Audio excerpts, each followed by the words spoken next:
So our next presenter is our first repeat, and he was part of this series in 2015 when we were at the Hideout along the Chicago River. And this is right up his alley, folks, because he teaches storytelling to young kids. As a matter of fact, one of his students is taking part in an event that we're hosting, WBEZ, which is connected to our series every other hour.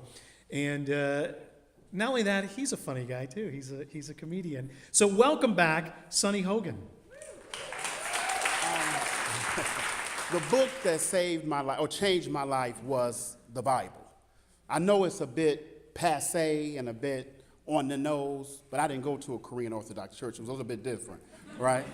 No tennis balls in the butt for me, but still interesting. So bear with me. It was around 1970. Blah, blah, blah, blah, right? And we were going to a church called Deliverance Mission Apostolic Church of God in Christ, Pentecostal on the hill, right? And my grandmother was a Pentecostal minister. You know what I'm talking about? She preached fire, brimstone, and hell. Everything we did, we was going to hell. We was like, what in the world are we going to do in heaven? Because you can't do nothing, right? And so we would go to church with her begrudgingly. Sometimes we liked it, sometimes we didn't. You know how children are. But this one day, I met this parishioner, and I fell in love with her. I was like, man, this is it. And, you know, we look at each other, whatever, you know. And I didn't say nothing to her because, you know, whatever, I was a kid. And I thought that she was feeling me too. I'm like, okay, so we got some vibe going on here. And I'm at the church, and I done found a Christian woman. What more could a man ask for? Or an 8-year-old boy, what more could I ask for? So now here's the part that gets tricky. This is where this story gets a little strange, Tony. This lady was my Sunday school teacher, right? So she was about 20 years older than me. But I still believe that she was in love with me too, so y'all don't do that, right? So one day she issued what they call in the Bible a decree. Dun, dun, dun. And she said, anybody who memorizes all the books of the Bible can go to dinner with me one day after church. So I heard, you know what I heard, right? She just asked me out on a date. That's basically what this is. She want to go out on a date, Christine, and I'm ready for it. So I went to my apostolic Pentecostal fire, brimstone, peach, and grandmama, and I said, I got to learn all the books of the Bible. She like, glory! She didn't know I was chasing after a woman, but that's irrelevant, right? So we worked on these books of the Bible week after week after week, you know.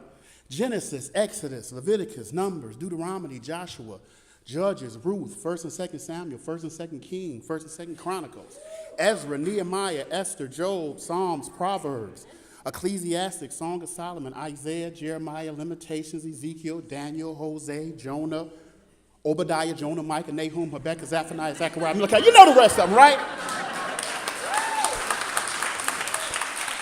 And I was ready, right?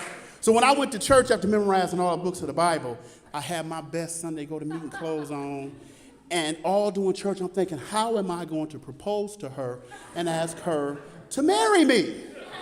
Right? I mean, I'm only 8, but I probably can get a job somewhere and take care of her.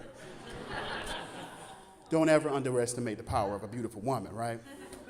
I had gotten saved. And so my grandmother was happy. I was happy. I assume my new fiance, soon to be, was happy as well.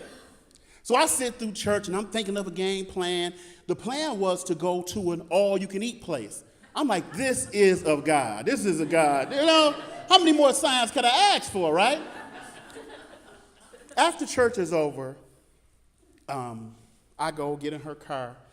I actually get in the back seat. This was back in the day when the kids had to ride in the back seat.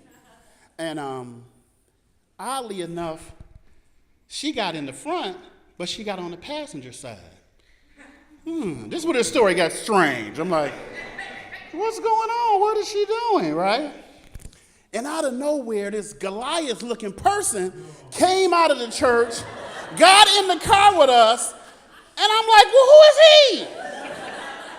She turned and said, this is my husband. I'm like, your husband? I didn't know you was married. I would have never memorized all those books of the Bible. You have led me on. And something inside of me said, don't forget y'all going to get to the fried chicken pie. I said, you know what? Scratch that. I'll keep going with y'all, right?